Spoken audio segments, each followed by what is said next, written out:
One of the greatest challenges we face in our country today is the growing sense of tribalism.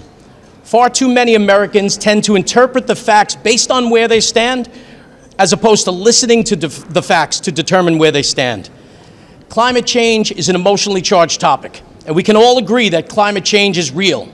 I also believe that most, if not all, New Yorkers want clean air and a healthy environment. How we achieve those goals is where the problem lies. In order for this state to achieve its goal of zero carbon emissions by 2040 while maintaining reliable and affordable energy for New Yorkers, a sensible, all of the above transition plan is needed. Critical energy demand must be met while all viable clean sources are developed, and that includes natural gas. Our members are extremely proud of the important work they do to bring clean energy to our communities. However, well-intentioned environmental groups continue to flood social media with misconceptions that big oil and gas are fighting the clean air movement. The reality is that tens of thousands of union plumbers, pipe fitters, millwrights, insulators, laborers, and so many more are not big oil and gas. They are the middle-class New Yorkers that build and maintain the power facilities that keep the lights on and our homes warm. Our members live in New York, raise their families in New York, and they build New York.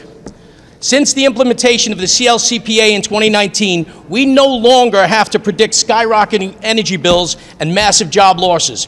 We're experiencing that right now. This is only the beginning. Yet many of the loudest voices in the environmental community refuse to accept the notion that we don't have to displace middle-class union jobs to achieve climate goals. We've all heard the phrase, just transition. The denials of the NRG and Dan Scammer clean energy power facilities has put more than 1,200 building trades members out of work. Some have stated, well, these were temporary jobs. Every job for a building trades member is a temporary job. If we're not on the job, we don't get paid. We lose our medical coverage and our pension credits.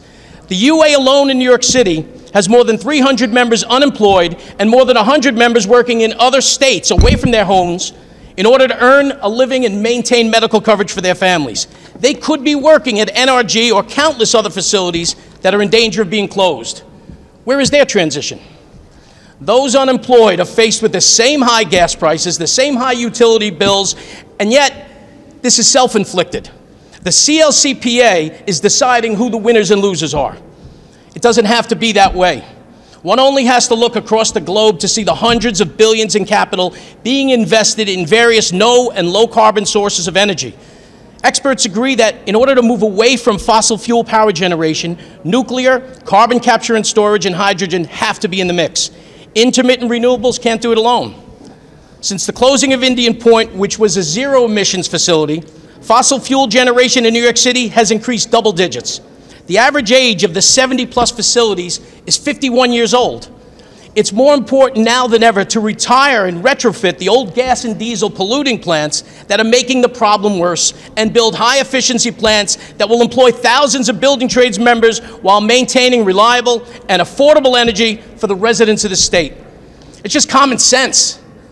NRG and Dan Scammer are positioned to operate using 30% hydrogen from day one and 100% zero emissions hydrogen by 2040. Picture retrofitting fossil fuel power generating facilities across the state to 100% hydrogen facilities that provide clean, reliable energy and sustain thousands of middle-class jobs, built by New Yorkers. That is a just transition. Thank you. Thank you. Well, no one can say it better than that. Thank you, John.